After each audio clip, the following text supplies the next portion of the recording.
Hello students, हम लोग Newton's laws of motion chapter 5 की exercises concept of physics by doctor S C Verma इस book से करने जा रहे हैं। आपने 1 से 10 तक प्रॉब्लम कर लिया है। आइए अब हम प्रॉब्लम नंबर 11 से शुरू करते हैं। तो क्या है प्रॉब्लम नंबर 11? प्रॉब्लम 11 में हमें एक फिगर दिया गया है। ये फिगर है एक बड़ा बॉडी, जिस बॉडी का नाम है ए। इसके ऊपर कॉर्नर पर एक छोटा बॉडी, छोटा ब्लॉक ये रखा गया है, जिस ब्लॉक का नाम है बी। अब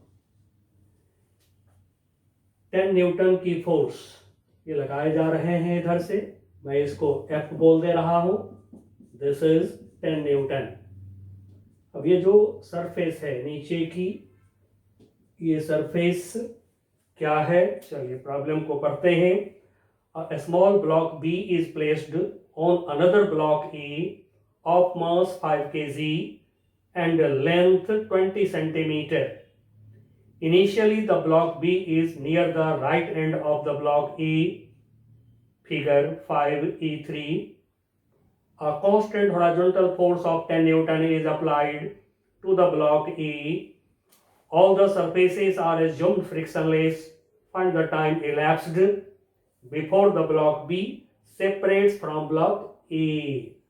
चलिए अब देखते हैं। सबसे पहले फ्री बॉडी डायग्राम ड्रॉ करिए। जिस पर फोर्स लगे हैं उस पर पहले हम फ्री बॉडी डायग्राम, उसके लिए फ्री बॉडी डायग्राम ड्रॉ कर रहे हैं। आइए FBD free body diagram for body A, body A के लिए। अब जैसा कि मैंने आपको लेक्चर के दरमियान सिखाया था कि फ्री बॉडी डायग्राम ड्रॉ करने के समय जो बच्चे अभी पढ़ाई शुरू किए हैं, स्टार्ट कर रहे हैं, उनके लिए मैंने सलाह दिया हुआ है कि आप दोनों बॉडी को रखिए साथ में, बट एक टाइम पर एक बॉडी पर फोर्स दिखाना है आपको, दूसरे बॉडी को डॉटेड करके रख लीजिए जिस पर की फोर्स आपको नहीं दिखाना है। तो आइए बॉडी ए को हम रखे सॉलिड लाइन से ड्रॉ करके। अब इसके ऊपर बॉडी बी को हमने कर दिया डॉटेड। इसका मतलब हमें बॉडी बी पर अभी फोर्स नहीं दिखाना है। अब इधर से फोर्स लग रहे हैं बॉडी ए पर F। अब सरफेस स्मूथ है, कोई फ्रिक्शन नहीं है, एंड सो डेफिनेटली ये आगे बढ़ेगा। तो जिस एक्सेलरेशन से आगे बढ़ रहा है, लेट अस सपोज इसका एक्सेलरेशन ए है और कोई हॉरिजॉन्टल फोर्स नहीं है और फ्रिक्शन नहीं है, तो परपेंडिकुलर फोर्स लेने से कोई फायदा नहीं होता है, टाइम लगते हैं प्रॉब्लम करने में, तो परपेंडिकुलर फोर्स को छोड़ दीजिए। अब चलिए पहले हम पता लगाते हैं ए के लिए। ए का एक्सेलरेशन क्या है? तो नाउ ओनली वन फोर्स है, and so resultant force along horizontal F equal to कर लिया m into E। Now F हमारा है 10 न्यूटन, मास दिया गया है 5 kg, बॉडी ए का मास कितना दिया गया है 5 kg, एंड एक्सेलरेशन ए। अब यहां से ए इक्वल टू निकल गया, आपको 5 से सॉल्व कर दीजिए 2, ठीक है, ये हो गया 2, and so A equal to 2 metre per second square. अब बॉडी बी के लिए अब हम प्री बॉडी डायग्राम ड्रॉ करते हैं। तो जैसा कि मैंने आपको सिखाया है कि यदि एक्सेलरेटेड फ्रेम ऑफ रेफरेंस में कोई बॉडी हो तो वहां पर आप सूडो फोर्स को यूज कर लीजिए, बहुत इजीली प्रॉब्लम सॉल्व होता है।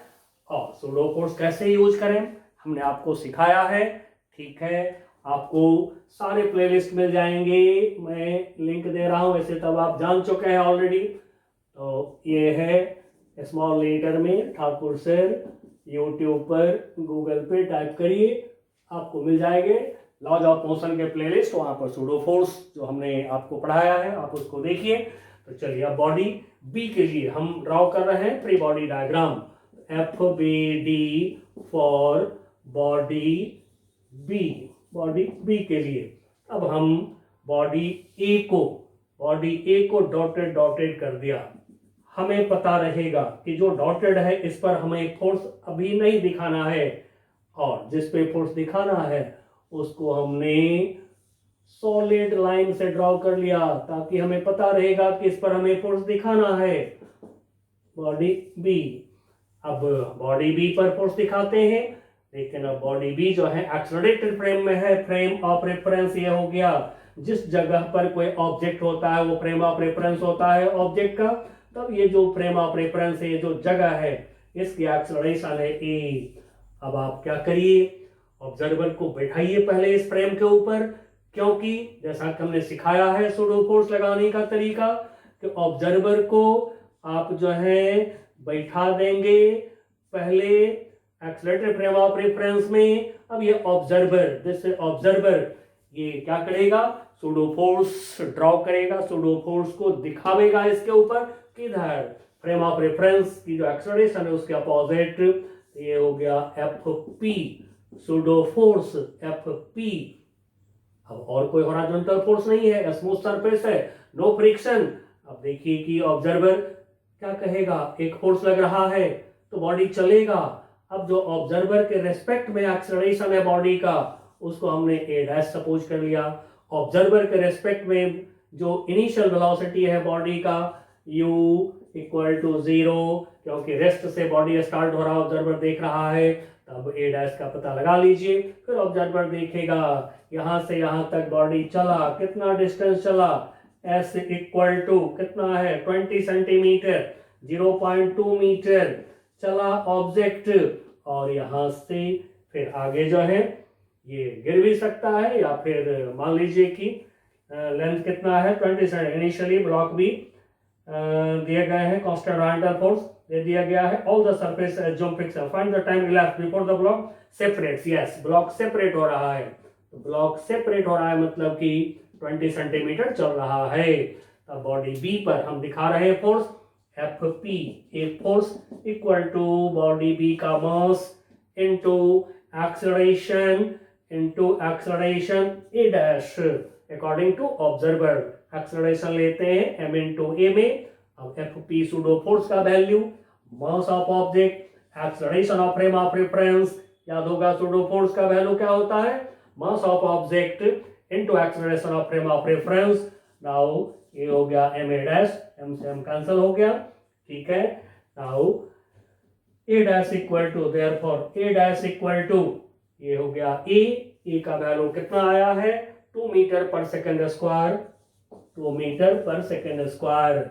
अब देखिए कि s डिस्टेंस चल रहा है ऑब्जेक्ट, 1 डायमेंशनल मोशन है। लगा दीजिए 1D मोशन का equation, s equal to ut plus half at square. Equation use कर देंगे तो फिर क्या होगा, यहाँ पर s equal to object b के लिए, फॉर b ऑब्जेक्ट b के लिए s equal to ut plus half at square. Now according to observer, relative displacement of object, जितना ऑब्जेक्ट चला है 0.2 u0, हाफ a के जगह A' लेंगे। अकॉर्डिंग टू ऑब्जर्वर सारा काम करना होता है। A' की वैल्यू कितना है 2 into T square. Now t square equal to 0.2 and so t equal to under root 0.2। अब 0.2 का रूट ले लीजिए, अंडर रूट करेंगे तो 0.45 सेकेंड, 0.45 सेकेंड में ब्लॉक भी सेपरेट हो जाएंगे, गिर जाएंगे यहाँ से फिसल के। इस तरह से बहुत आराम से लॉज ऑफ मोशन की प्रॉब्लम आप कर सकते हैं। चलिए और करते चलेंगे साथ में जो है, जब कहीं भी दिक्कत हो तो आप सीधे जो है लेक्चर को देखिए, लॉज ऑफ मोशन के लेक्चर को देख करके और फिर आगे का प्रॉब्लम करिए। सारे लेक्चर्स अवेलेबल हैं आपके लिए, प्लेलिस्ट बने हुए हैं यूट्यूब पर। नेक्स्ट प्रॉब्लम हमारा है प्रॉब्लम नंबर 12। चलिए देखते हैं क्या है प्रॉब्लम नंबर 12 में। प्रॉब्लम नंबर 12 करा, man has fallen into a ditch of width d and two of his friends are slowly pulling him out using a light rope and two fixed pulleys as shown in figure, so that the force assumed equal for both the friends exerted by each friend on the rope increases as the man moves up. Find the force when the man is at depth h। Figure 5E4 में आपको दिखा रहा है figure. अब देखिए इसको मैं simplify करके फिगर दिखा देता हूं। यहां से यहां पर पुल्ली लगे हुए हैं, यहाँ पे पुल्ली है, ये है पुल्ली, ये है पुल्ली। पुल्ली के ऊपर से स्ट्रिंग ऐसे जा रहे हैं, ये जा रहे हैं, और इधर के तरफ ये जो स्ट्रिंग है ऐसे एक जगह पे ये आ गया, और यहाँ पर एक मैन जो है लटका हुआ है। मैन को एक ब्लॉक के तरह दिखा लीजिए। अब यहाँ से आप क्लियरली फील कर सकते हैं कौन कौन से फोर्सेस लग रहे हैं। तो सबसे पहले तो मैन जो खींच रहा है दोनों तरफ से, ये फोर्स F सपोज कर देते हैं, दिस फोर्स इज F। अब देखिए यहाँ से लटका हुआ है जो मैन, इसकी वजह से स्ट्रिंग तो टाइट है, स्ट्रेच है। स्ट्रेच स्ट्रिंग में क्या होता है, टेंशन। तो फिर टेंशन दिखाइए। Now tension T, tension T दिखा लिया हमने। अब ठीक है, फिगर में देखेंगे ये जो है ये डिच का पोर्शन है, ये डिच का पोर्शन है, ये स्ट्रिंग हो गया, ऐसे ही स्ट्रिंग हो गया। अब देखिए स्ट्रिंग को जितने फोर्स से बाहर वाला जो मैन है जितने फोर्स से पुल करेगा, स्ट्रिंग भी उतने ही फोर्स से पुल करेगा मैन को, एक्शन रिएक्शन। तो फिर जो मैन को स्ट्रिंग पुल करेगा, यहाँ जो मैन है इसको जो स्ट्रिंग पुल करेगा, this pulling force will be tension, एक स्ट्रिंग में एक टेंशन। सिमिलरली यहाँ से सोचिए F फोर्स से जब मैन, बाहर वाला मैन जो है इधर खींचेगा स्ट्रिंग को, स्ट्रिंग टाइट हो जाएंगे, टेंशन आ जाएगा, तो फिर ये स्ट्रिंग जो है मैन को अपनी तरफ पुल करेगा, इधर की तरफ पुल करेगा। तो फिर अब क्या होगा, यहाँ पे टेंशन स्ट्रिंग में T, क्योंकि मैन दोनों बाहर वाला सेम फोर्स स्ट्रिंग को पुल करता है, एक्शन सेम तो रिएक्शन भी सेम, टेंशन सेम, एंड तो दोनों तरफ स्ट्रिंग में टेंशन सेम हो गया। अब जो है यहाँ पर हमें जो दिया गया है, ये जो विड्थ है यहाँ से यहाँ तक, ये हमें दे दिया गया है D, ये D दे दिया गया है। चलिए मैं दिखा देता हूँ थोड़ा सा, ऐसे तो आप सब बुक रखे ही होंगे मुझे पता है, फिर भी मैं दिखा देता हूँ थोड़ा इसको। ये D दिया गया है, और यहाँ से यहाँ तक ये जो यहाँ तक बॉडी तक, यहाँ से यहाँ तक हाइट हमें दे दिया गया है H। अब फोर्सेस को हमें रिजॉल्व करना है किधर, along the line of motion, perpendicular to line of motion. तो यहाँ पर हम ले रहे हैं 2 एक्सिस, ये ले लिया हमने एक हॉरिजॉन्टल, एक एक्सिस ले लिया हमने वर्टिकल, वर्टिकल ले लिया। सिमिलरली यहाँ से फिर ये ले आइए इधर, यहाँ से इसको इधर ले आइए, यहाँ से वर्टिकल लाइन को थोड़ा आगे बढ़ा लीजिए। चलिए अब एक एंगल हम ले रहे हैं थीटा, तो डेफिनेटली ये भी एंगल थीटा हो जाएगा, बिकॉज ये लेंथ इक्वल है। ठीक है, अब ये लेंथ इक्वल है, तो ये लेंथ भी इक्वल हो जाएंगे। अब ये जो फोर्स लग गया इधर के तरफ, टी का कंपोनेंट इधर के तरफ, ये हो गया टी कॉस थीटा, इधर T sine theta. Horizontal force छोड़ दीजिए क्योंकि बॉडी को वर्टिकल चलना है। नाउ ये जो टी हो गया, इसका कंपोनेंट वर्टिकल लाइन के अलोंग इधर के तरफ, इसका भी कंपोनेंट हो जाएंगे इस टी का कंपोनेंट टी कॉस थीटा। अब upward force 2t cos theta हो गया। बॉडी पे डाउनवर्ड फोर्स क्या होगा, मैन जो ये लटका हुआ है इसका मास, प्रॉब्लम ने हमें क्या दिया है, प्रॉब्लम में मास इसका नहीं दिया है, कोई बात नहीं दिया है, तो हम इसके मास को m सपोज कर लें, तो बॉडी का wait mg downward.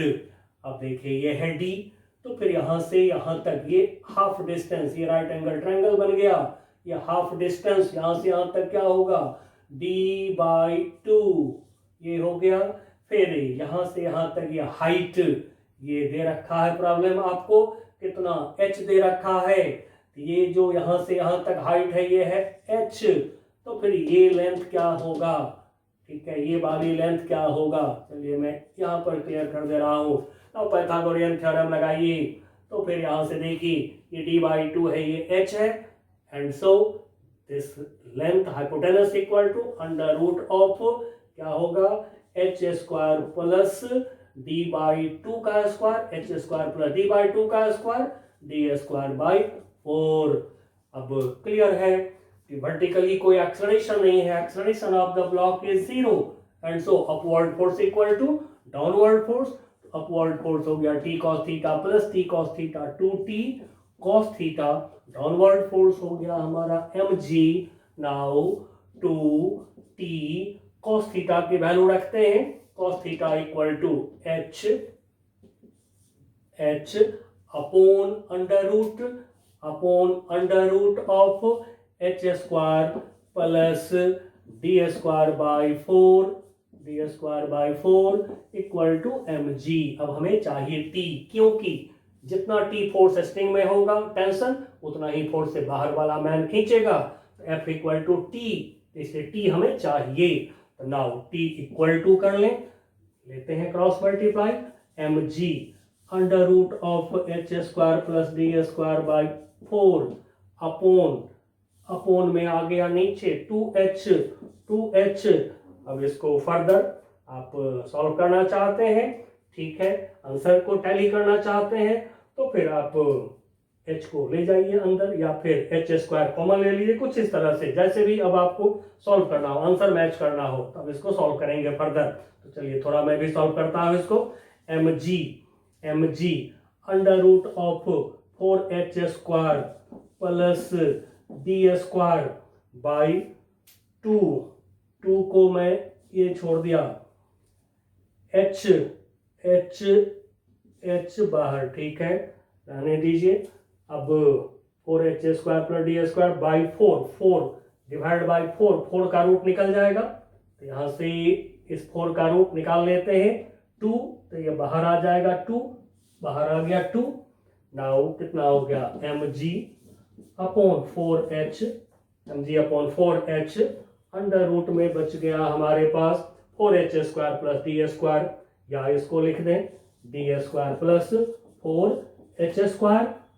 Now t is equal to f, हमसे जो पूछा गया है, जो हमारा question, find the force when the man is at depth h, तो फिर यहाँ पर t इक्वल टू f एक बार कर दीजिए, तो therefore f equal to t equal to mg upon 4h under root d² plus 4h²। चलिए बच्चों, ये हो गया हमारा प्रॉब्लम नंबर 12। इसी तरह से आराम से सारे प्रॉब्लम करिए। नेक्स्ट प्रॉब्लम 13 में क्या है,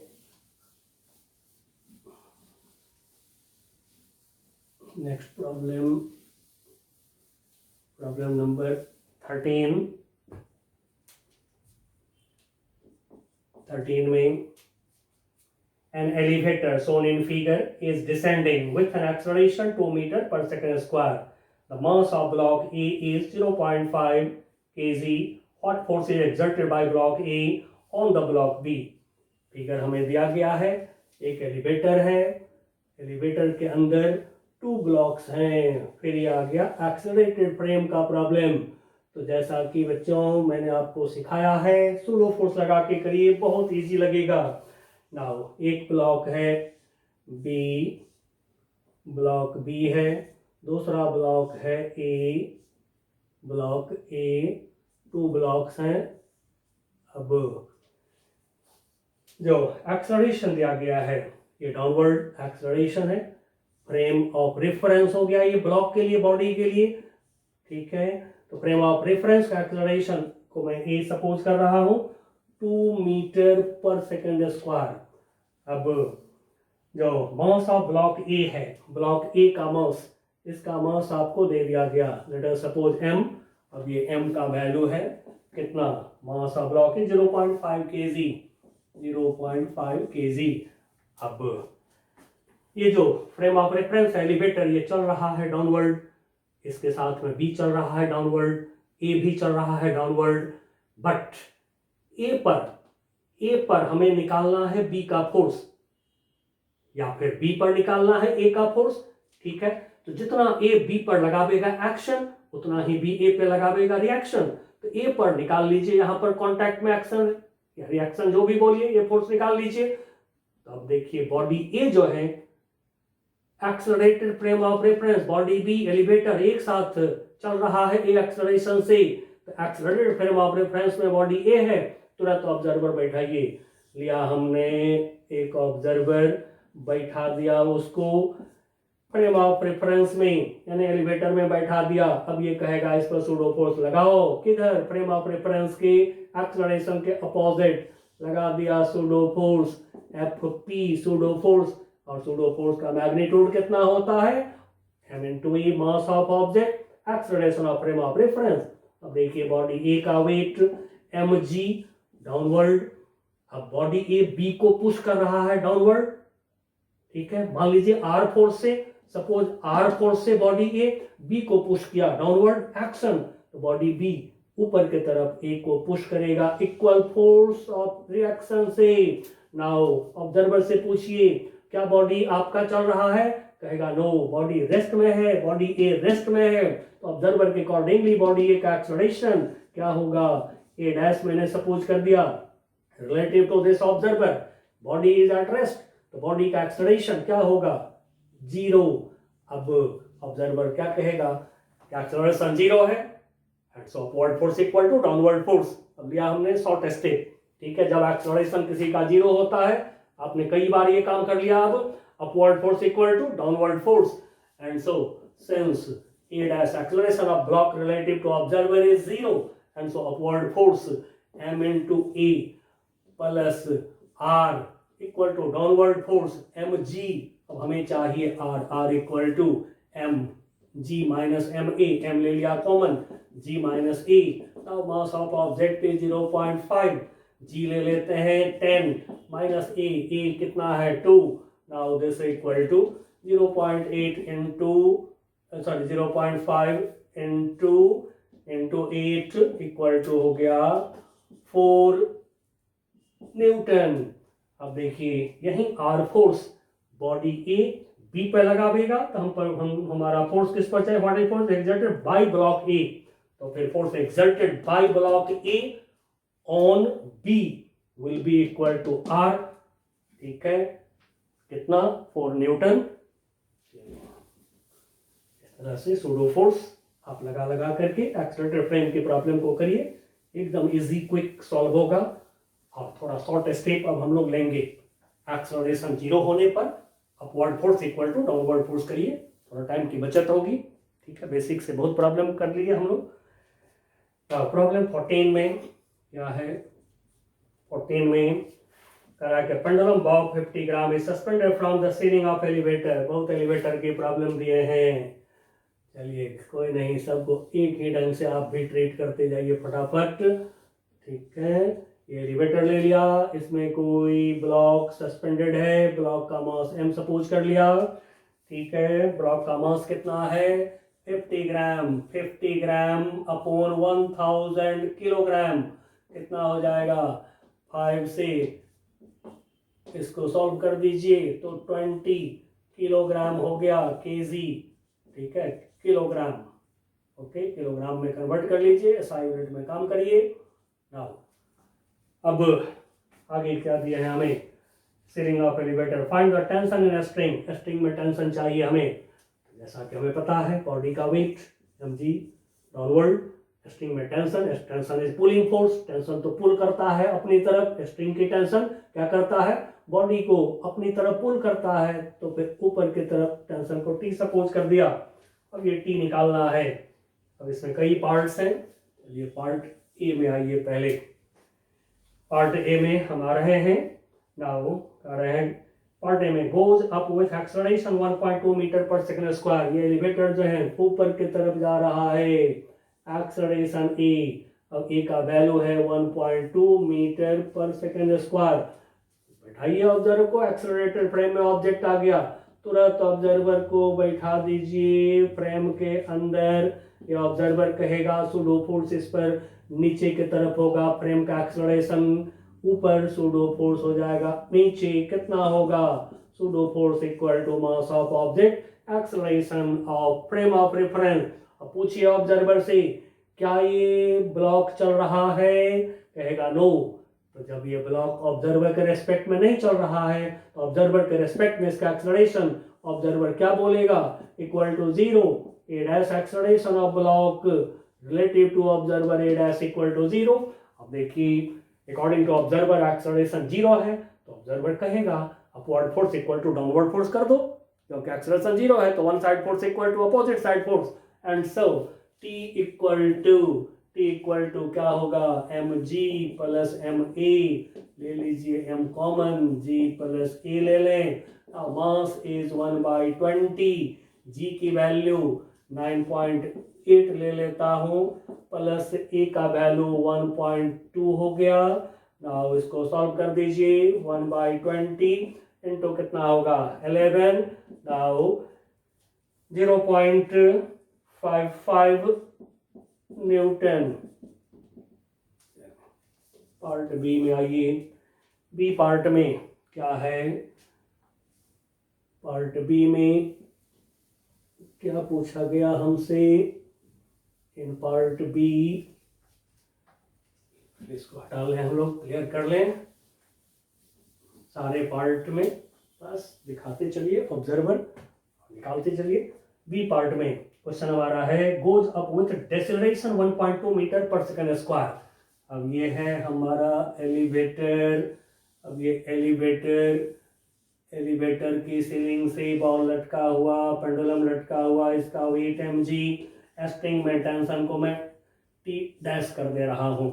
नाउ एक्सेलरेटेड फ्रेम है, A इक्वल टू रिटार्डेशन है, deceleration retardation -1.2 metre per second square, और किधर के तरफ है, तो गोज अप, ठीक है, अप के तरफ जा रहा है एलिवेटर, रिटार्डेशन दे दिया गया, बैठाइए एक्सेलरेटेड फ्रॉम एक्सेलरेशन रिटार्डेशन वाला जगह हो गया, सूडो फोर्स लगाइए, लिया ऑब्जर्वर, ये हमारा ऑब्जर्वर है, ये ऑब्जर्वर कहेगा एक्सेलरेटेड फ्रेम में ऑब्जेक्ट है, सूडो फोर्स लगाइए, तो फिर एक्सेलरेशन ए का डायरेक्शन अपवर्ड, तो सूडो फोर्स किधर अपोजिट में, कितना Fp, mass of object acceleration of frame.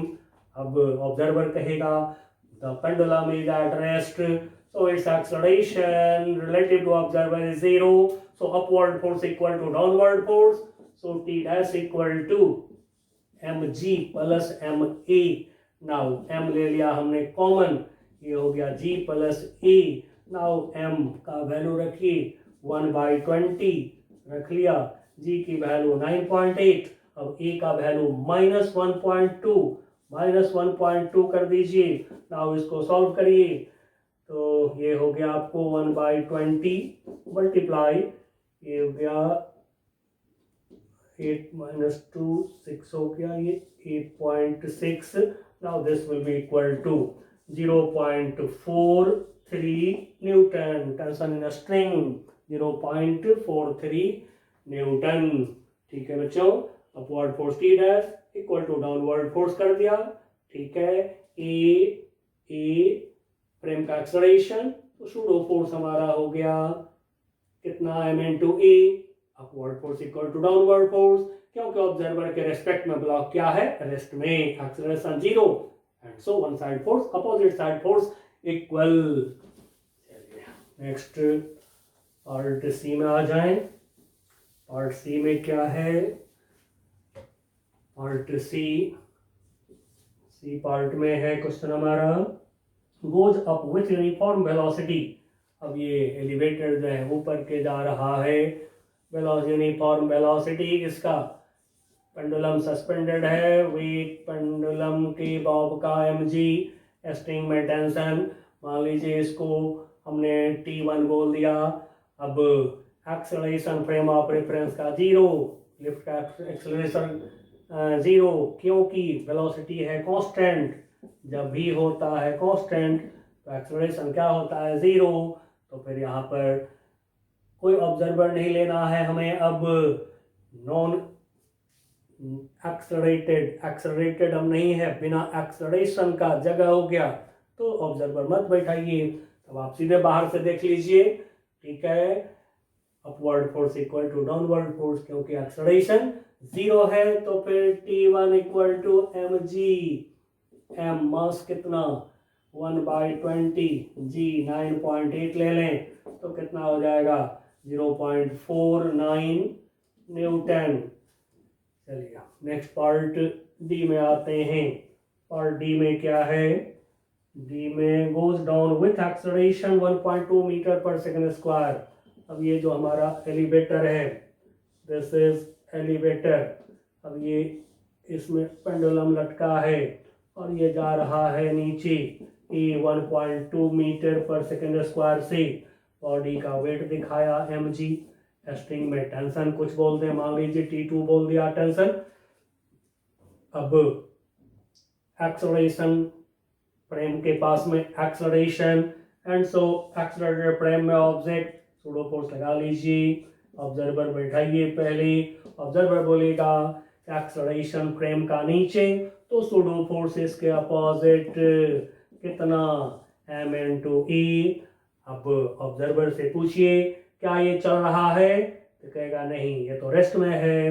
According to observer, with respect to observer, body rest में, एक्सेलरेशन a'0, एंड सो क्या होगा, upward force equal to downward force T2 plus ma, T2 plus ma equal to mg। Now T2 equal to m लिया common, g minus a, m का value रखिए। m कितना है 1/20, g minus a 9.8 minus a 1.2। अब ये कितना हो जाएगा 0.43 न्यूटन। चलिए नेक्स्ट पार्ट ई में आते हैं। सभी में एक ही कॉन्सेप्ट हम लोग यूज कर रहे हैं, resultant force equal to m into e, but ये 0 तो one side force equal to opposite side force. ये पार्ट ई में क्या है क्वेश्चन हमारा, goes down with deceleration 1.2 metre per second square. ठीक है। अब जो एलिवेटर है, ये एलिवेटर नीचे जा रहा है, ये हो गया पेंडुलम, इसका बॉब का वेट mg दिखा लिया। टेंशन को कुछ नाम दे दें, मान लीजिए इसको T" हमने नाम दे दिया। अब ये एलिवेटर गोज डाउन, नीचे जा रहा है, विथ डिसेलरेशन 1.2, ए से डिनोट कर दें, ए डिसेलरेशन, रिटार्डेशन, एक्सेलरेशन जो भी दिया इस डिनोट करते रहिए। 1.2 बट माइनस डिसेलरेशन है तो minus 1.2 metre per second square. वही बात है, एक्सेलरेटेड फ्रेम हो गया, रिटार्डेशन, एक्सेलरेशन। एक्सेलरेटेड फ्रेम हो गया, ऑब्जर्वर को बैठाया फ्रेम के अंदर, बैठा दिया ऑब्जर्वर को। अब अकॉर्डिंग टू ऑब्जर्वर इस पर सूडो फोर्स लगाएंगे, फ्रेम के एक्सेलरेशन a नीचे की तरफ, तो फिर सूडो फोर्स इस पर Fp ऊपर की तरफ, कितना value m into a mass of object into acceleration of frame.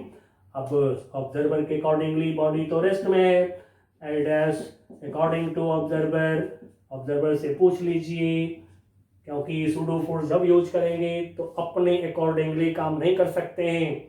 Observer से पूछेंगे एक्सेलरेशन, ऑब्जर्वर के रिस्पेक्ट में लेंगे एक्सेलरेशन, वो एक्सेलरेशन हमें लेना पड़ेगा resultant force equal to m into a dash.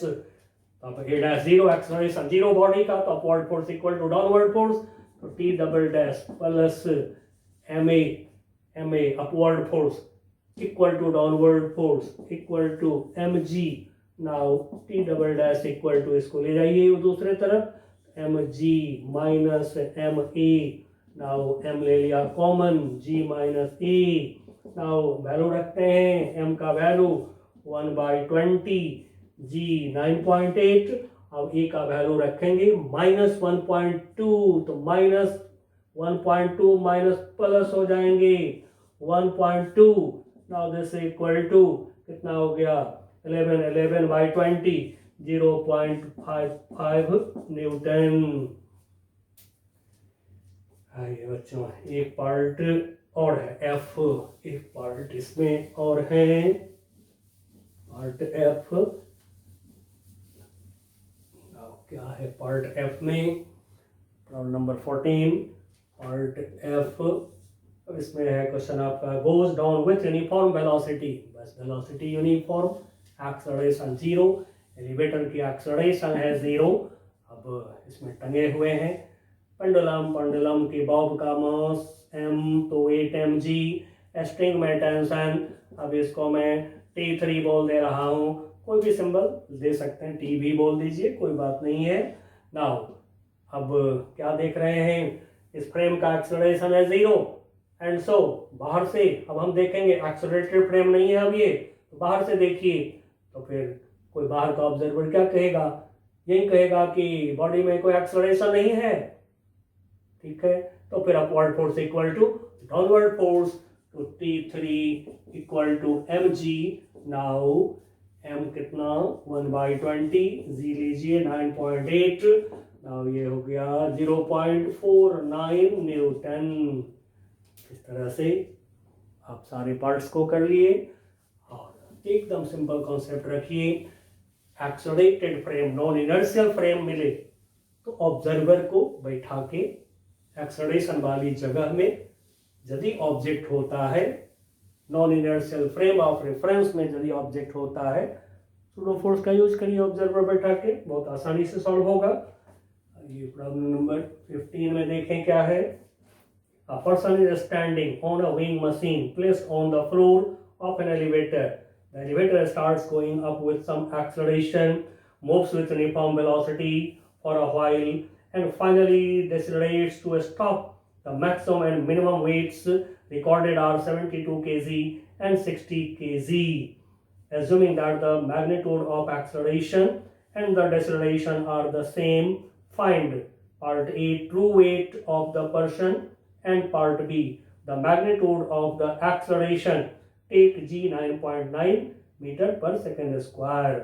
अब देखिए बच्चों, जैसा कि आपने एलिवेटर के सारे केसेस लेक्चर के दरमियान पढ़े हैं, बार बार पढ़े हैं, ठीक है, सब में हम लोगों ने जो पता लगाया है कि जो वेट मशीन का जो रिएक्शन फोर्स होता है, यही वेट मशीन मेजर करता है, तो मेजर्ड वेट मतलब मशीन का रिएक्शन फोर्स।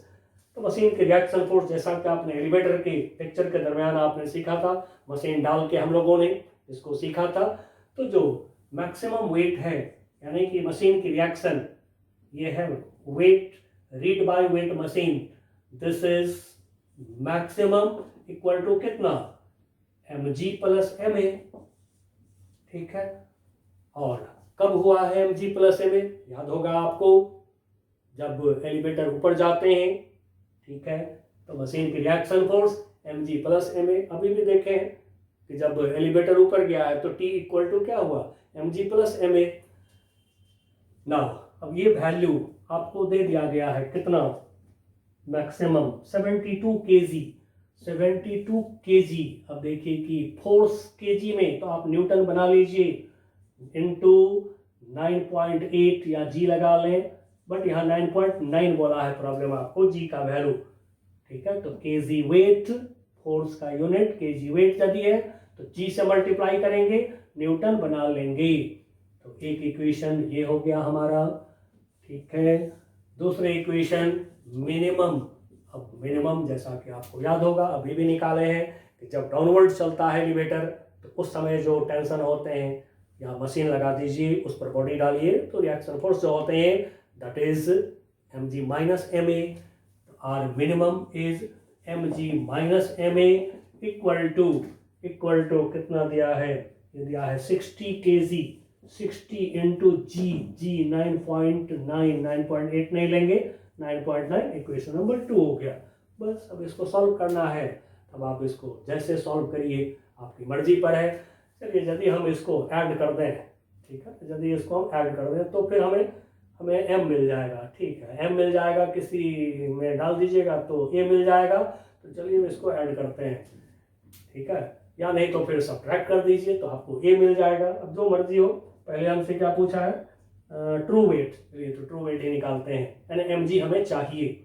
ओके, तो mg हमें चाहिए, तो इसके लिए ऐड कर दीजिए, तो ये हो गया 2mg, इक्वेशन 1 प्लस इक्वेशन 2 कर दिया, ठीक है। अब इधर की पोर्शन में हटा देता हूं। Now mg plus mg, 2mg, ma plus minus ma cancel हो गया, equal to right side 72 plus 60, 9.9 common, 9.9 common ले लीजिए। नाउ mg इक्वल टू ले जाइए 2 को इधर, कितना हो गया ये 2 2 1 3 2 9.9 अपॉन 2।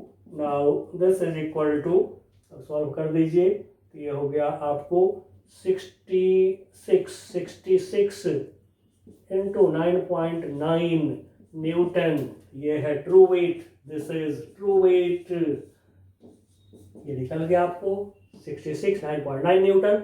बट आपका आंसर केजी में होगा, तो फिर केजी बनाने के लिए क्या करते हैं, केजी बनाने के लिए इसको, जैसा कि मैंने बताया है, ग्रेविटेशनल यूनिट ऑफ फोर्स जी से डिवाइड करना होता है।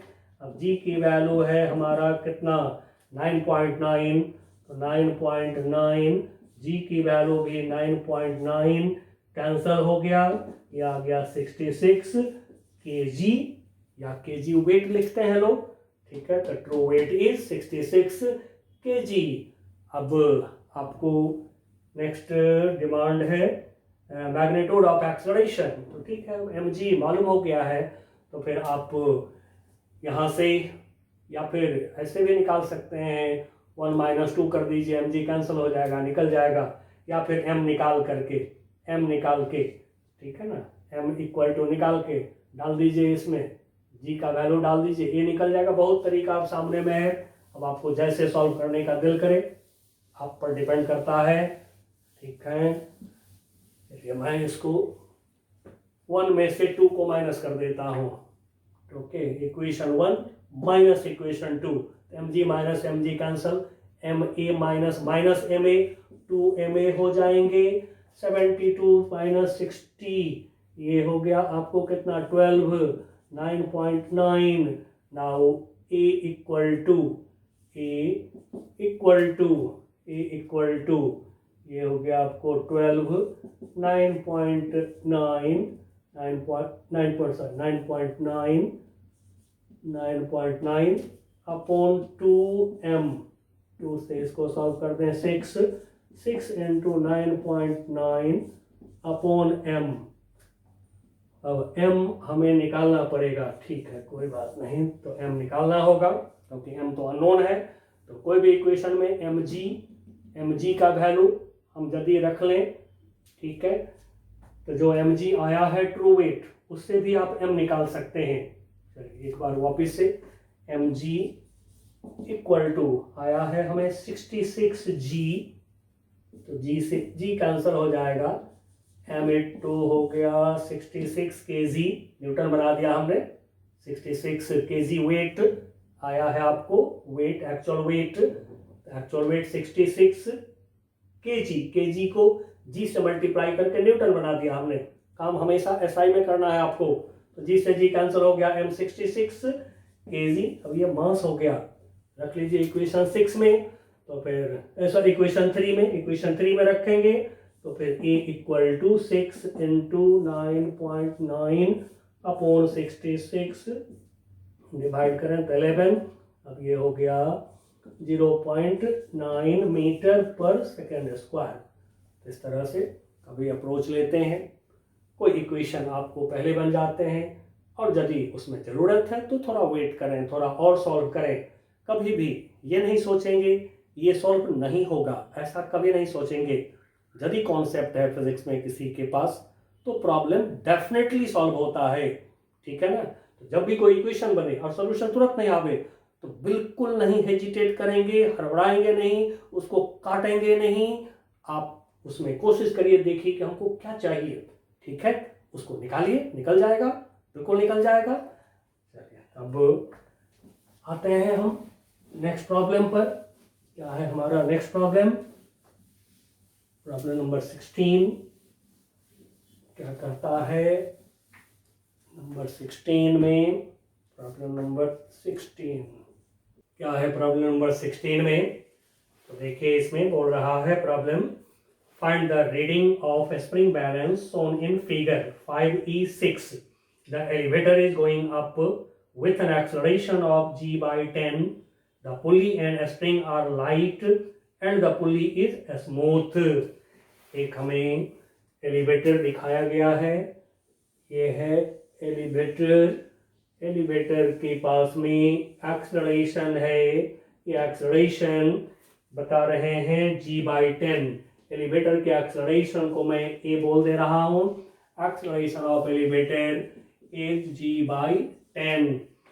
नाउ एलिवेटर के अंदर एक स्प्रिंग बैलेंस लगे हुए हैं, ये है स्प्रिंग बैलेंस, मान लीजिए ये है स्प्रिंग बैलेंस, और स्प्रिंग बैलेंस के साथ में एक हुक लगा है, हुक के साथ में एक रॉड लगे हैं, इस रॉड में एक पुल्ली लगे हैं, ये पुल्ली हो गया।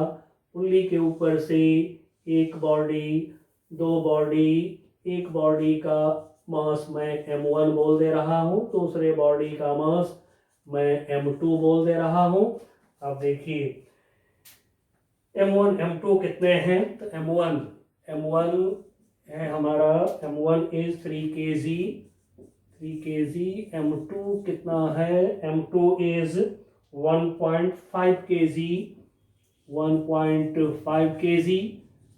अब जैसा कि आप देख रहे हैं एक्सेलरेटेड फ्रेम ऑफ रेफरेंस में ये ऑब्जेक्ट्स हो गए दोनों, तो फिर ऑब्जर्वर को बैठाइए, सूडो फोर्स यूज कर दीजिए, तुरंत प्रॉब्लम सॉल्व हो जाएंगे। तो ये ऑब्जर्वर को बैठा रहे हैं, ये ऑब्जर्वर देखेगा बॉडीज गोज, तो देखिए ऑब्जर्वर देखेगा सबसे पहले कि पुल्ली पर एक बॉडी नीचे जा रहा है, इसके एक्सेलरेशन को ऑब्जर्वर ने बोला ए डैश, तो फिर इसका एक्सेलरेशन भी ए डैश बोलेगा, क्योंकि ऑब्जर्वर के रेस्पेक्ट में, या कहिए पुल्ली के रेस्पेक्ट में, क्योंकि ऑब्जर्वर पुल्ली दोनों के दोनों जो है एक रेफरेंस फ्रेम में है, एंड सो ऑब्जर्वर के रेस्पेक्ट में जो होगा वही पुल्ली के रेस्पेक्ट में होगा। एक बॉडी नीचे तो दूसरा बॉडी ऊपर, जितना एक बॉडी नीचे जाता है उतना ही दूसरा बॉडी ऊपर जाते हैं। अब फोर्सेस ले रहे हैं बॉडी पर, तो m1g इसका वेट हो गया, m1g इसके वेट हो गए m2g। अब देखिए कि ऑब्जर्वर कहेगा कि ये जो बॉडीज है एक्सेलरेटेड फ्रेम में है, ठीक है, तो फिर इस पर सूडो फोर्स लगाइए, किधर?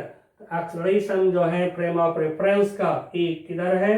अपवर्ड, तो फिर फ्रेम ऑफ एक्सेलरेशन के अपोजिट डायरेक्शन में सूडो फोर्स लेते हैं, तो फिर m1 पर जो सूडो फोर्स होगा ये हो गया, this is m1 into a fp pseudo force, direct लिख दिया, मास इनटू एक्सेलरेशन, ठीक है।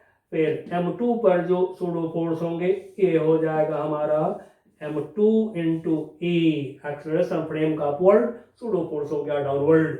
नाउ स्ट्रिंग में टेंशन इज पुलिंग फोर्स, अपनी तरफ पुल करेगा, फिर इस स्ट्रिंग में टेंशन दिखा लिए T।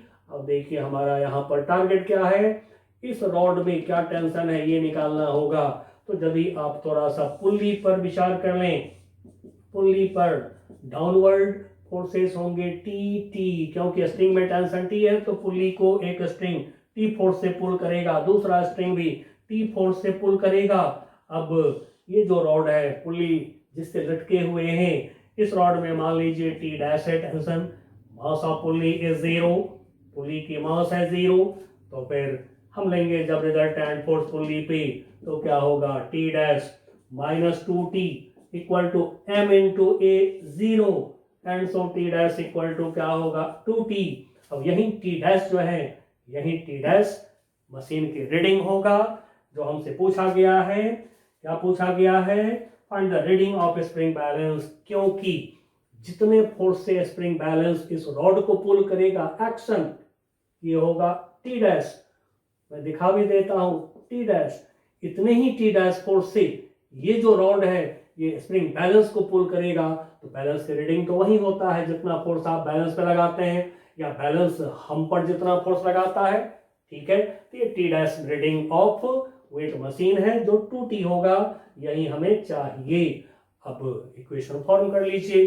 According to observer m1 मास पर पहले इक्वेशन फॉर्म करते हैं ऑन m1 मास पे।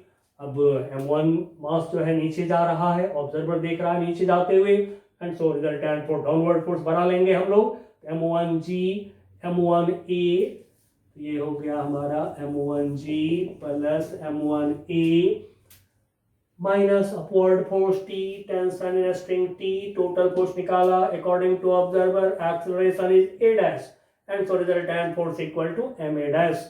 इक्वेशन 1 फिर m2 पे रिजल्टेंट फोर्स लीजिए ऑन m2, रिजल्टेंट फोर्स लेंगे तो ऊपर जा रहा है and so upward force t को बड़ा बोलेंगे हम लोग।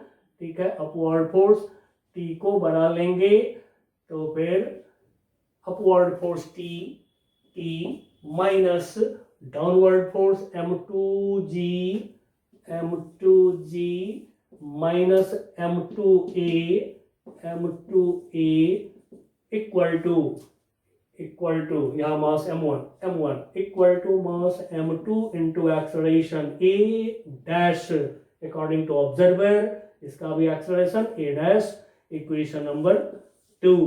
अब दोनों इक्वेशन को सॉल्व करना है, सॉल्व करके एंड देन हमें t निकालना है, यही हमारा टारगेट है। अब सोल्यूशन आप जैसे करें, चलिए एक सोल्यूशन मैं करता हूं, 1 और 2 को मैं ऐड कर रहा हूं, इससे t हो जाएगा cancel. Now m1g minus m2g एक जगह कर देते हैं, m1 माइनस m2g, फिर m1a माइनस m2a एक जगह कर दे रहे हैं, m1 minus m2a। Now t minus t plus t cancel, right hand side में m1a dash plus m2a dash equal to m1 plus m2a dash कर लीजिए। अब वैल्यू रखते चलिए, m1 माइनस m2 3 माइनस 1.5 तो ये हो गया 1.5g, फिर ये भी हो गया m1 माइनस m2 1.5 ए का वैल्यू रख लेते हैं, ए का वैल्यू कितना है g/10 वैल्यू रख लिया ए का, equal to m1 plus m2, अब प्लस कर रहे हैं तो 3 plus 1 4.5 a dash. Now A dash हमें चाहिए, चलिए थोड़ा इसको सॉल्व करते हैं। तो हमारा एलसीएम में आ रहा है 10 आ रहा है, ये कितना हो गया 15 and 1.5 16.5 into g equal to 4.5 a dash. 4.5 को इधर ले आते हैं, 4.5, अब ये हो गया ए डैश। अब थोड़ा इसको सॉल्व कर दें हम लोग, थोड़ा सा इसको सॉल्व कर दीजिए, इक्वल टू ए डैश।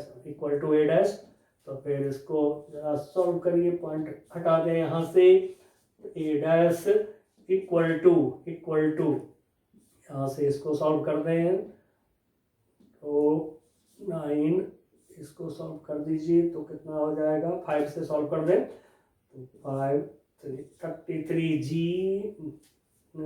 इसको 3 से सॉल्व कर दिया 3, ये हो गया 11, यानी कि ये हो गया हमारा 11g/30। ए डैश निकल गया हमें।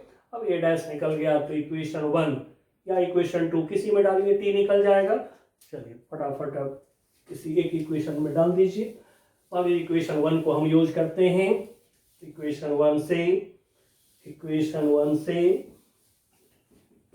बाय इक्वेशन 1 टी को मैं राइट साइड कर रहा हूं, m1g 3g plus m1a m1 g/10, एक इसको लाया left hand side, minus m1 की वैल्यू हम लोग यूज कर लेंगे, m1 की वैल्यू 3g/10, m1 को लाया पीछे तो इसका वैल्यू 3, a डैश की वैल्यू 11g/30 रख लिया हमने, a डैश की वैल्यू आया इधर, ठीक है, माइनस हो गया, t को राइट साइड कर दिया हमने, t को कर दिया राइट साइड।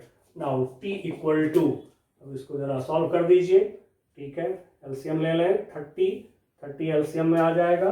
नाउ ये आ रहा है, एलसीएम हो गया हमारा 30, ठीक है, या फिर इसको सॉल्व कर दीजिए, बेटर रहेगा 10 एलसीएम में 10 ले लीजिए, अच्छा रहेगा 10। सोल्यूशन आपको करनी है, आप जैसे करें। नाउ ये हो गया 30g plus 3g plus 11g, now 11 and 3 14 30 44, ये हो गया 44g/10। Now this is equal to, एक मिनट जरा यहाँ से चेक करें, 30g plus 3g, okay, minus sorry, यहाँ माइनस मिस कर रहा है, माइनस 11g/10, तो ये हो गया आपका 22g/10, and so 2t equal to t dash हमें चाहिए, tension in the connecting rod ये चाहिए, तो t dash equal to 2t यानी 44g/10। नाउ g का वैल्यू रख लीजिए 10, तो फिर ये निकल जाएंगे आपको न्यूटन में, वेट निकल जाएगा न्यूटन में, टी डैश निकल जाएंगे। नहीं, यदि आप केजी में चाहते हैं तो this equal to 44g/10 upon g करेंगे तो केजी वेट यानी केजी में आ जाएगा answer. Now this is 4.4 kg, या केजी वेट बोलते हैं लोग, केजी वेट भी बोलते हैं, केजी भी बोलते हैं। चलिए, तो यहाँ पे हम लोग कर लिए हैं, अब आगे की प्रॉब्लम अगली क्लास में हम लोग करते हैं, तब तक के लिए बाय बाय।